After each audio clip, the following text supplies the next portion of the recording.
लाहौर की इंसदाद दहशतगर्दी अदालत ने बगावत और जलाओ घिराव पर उकसाने के मुकदमात में असद उमर और आजम सवाती की अबूरी जमानत में 5 दिसंबर तक तौसीह कर दी।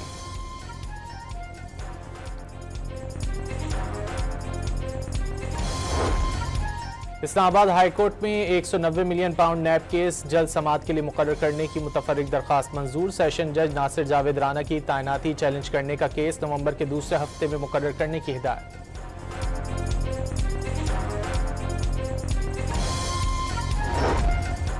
फवाद चौधरी ने बानी से मुलाकात की इजाजत न देना वजीर आला खैबर पख्तूनख्वा की तस्दीक करार दे दी।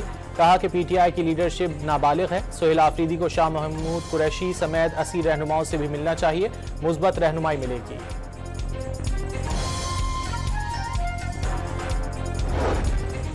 खैबर पख्तूनख्वा काबीना पर मुशावरत मुकम्मल। आज हल्फ बर्दारी होगी। पहले मरहले में काबीना मुख्तसर रखी जाएगी। 8 से 10 वुज़रा हल्फ उठाएंगे। गवर्नर फैसल करीम कुंडी वुज़रा से हल्फ लेंगे।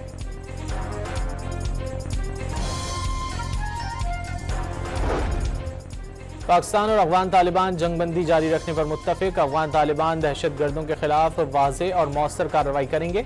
फरीकैन का मॉनिटरिंग और तस्दीकी निज़ाम कायम करने पर भी इत्तिफाक। मुज़ाकरात का अगला दौर 6 नवंबर को इस्तांबुल में होगा।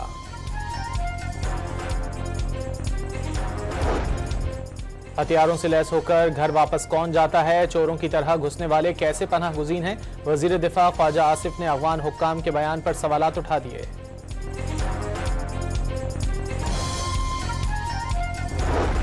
लाहौर का फजाई मयार आज भी इंतहाई खराब। AQI 400 से ज्यादा रिकॉर्ड। आलूदा ममालिक की फहरिस्त में आज भी पहले नंबर पर।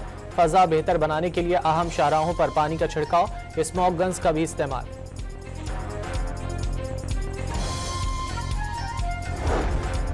कराची के इलाके मवाजगोट में टायरों के गोदाम में लगी आग पर 12 घंटे बाद काबू पा लिया गया। फायर ब्रिगेड की 10 से ज्यादा गाड़ियों ने शोले बुझाने में हिस्सा लिया। कूलिंग का अमल जारी।